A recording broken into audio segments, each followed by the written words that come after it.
Before we get into the video, I just want to let people know that we have now reached 1,000 subscribers. I wasn't really planning for it to happen this fast. I was planning on doing a big video for it, but we've reached it now. I'm going to save the words for the end so we can just get straight into it. Kenshi's success came from its massive open world with endless opportunities and its amazing community which modded the tits out of anything and everything. The main topic now with Kenshi fans is what to expect of the long-awaited sequel, Kenshi 2. We can never really pin down a release date as game production is an extremely tricky process that runs on perfection and crowd appeal, but the one thing we can do is badger lo-fi games for stuff we want in the sequel, so here's my top 5 things I'd like to see in Kenshi 2. Number 1 is mounts. The map of Kenshi is enormous. You'll most likely be receiving pension payments by the time you've reached the halfway point of the map. Not to mention every zone you pass through has animals and humanoids that will love nothing more than to cut your legs off and then beat you to death with said legs, so journeying is a bit of a coin flip. That being said, I believe mounts will be a lore-friendly and sound addition. The main 2 reasons for this are 1. The map in Kenshi 2 is most likely going to be a lot bigger and more fleshed out than its predecessor. Even though the sequel is set 1,000 years before in the same location, it's most likely going to have a lot more enemies to deal with and troubles. And 2, domesticated animals aren't exactly new to the inhabitants of Bast, with dogs and bulls being companions, and there even being a cut animal from the game called the Cage Beast, which was a massive creature that hauled enemies in cages, most likely being used by slavers. I can picture Garus being used as freakishly big horses, and swamp turtles being used as rafts, so there are many possibilities, and so simple yet so helpful they would be. Number 2, joining factions. In Kenshi there is a plenitude of factions that you can interact with, and even ally with in times of need, but allying with a faction only offers the bare essentials. Take the United Cities for example. You ally with them, they send a defense team to your base when it's raided, that's it.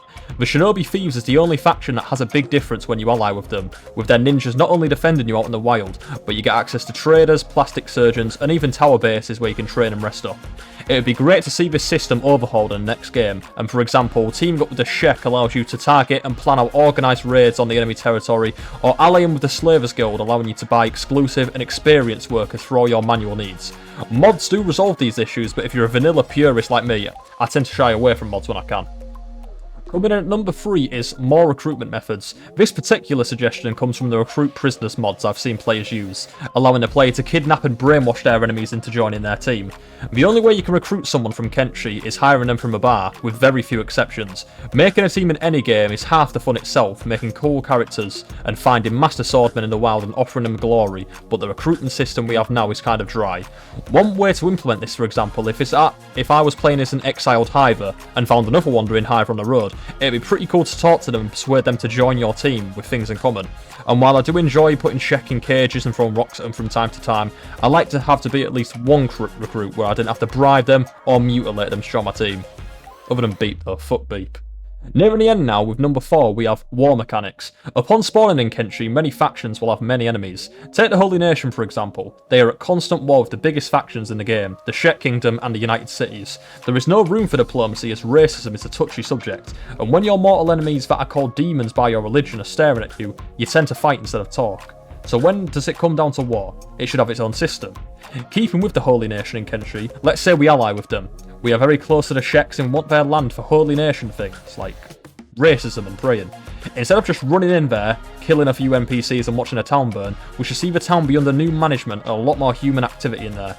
The way Kenshi works is that when you're not fighting, you're getting ready for a fight, so having a feature that will satisfy our bloodlust right at our fingertips would be extremely addicting and fun.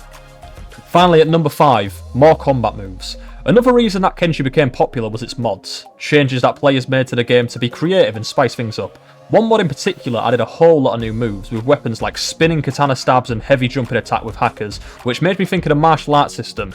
As you level up, you go from lazy punches to full-on flying kicks and knees. It would be great to see some progression and potentially even a level system for weapons as well as stats. However, I think they nailed it with the martial arts in Kenshi, so having even more boxing and Muay Thai moves in the second would be elite.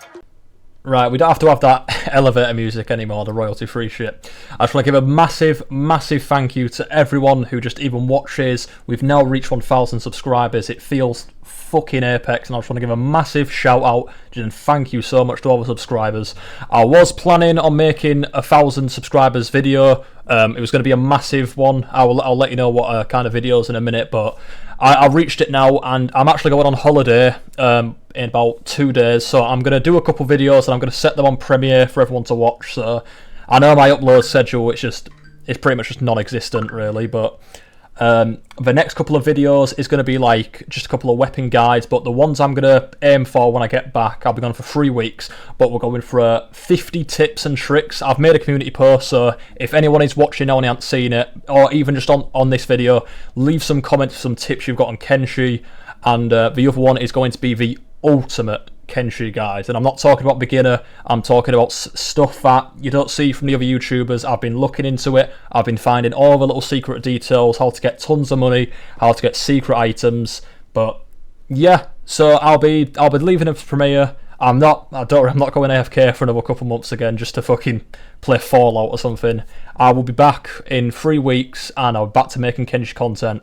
And remember boys, thank you, and remember to have a good one.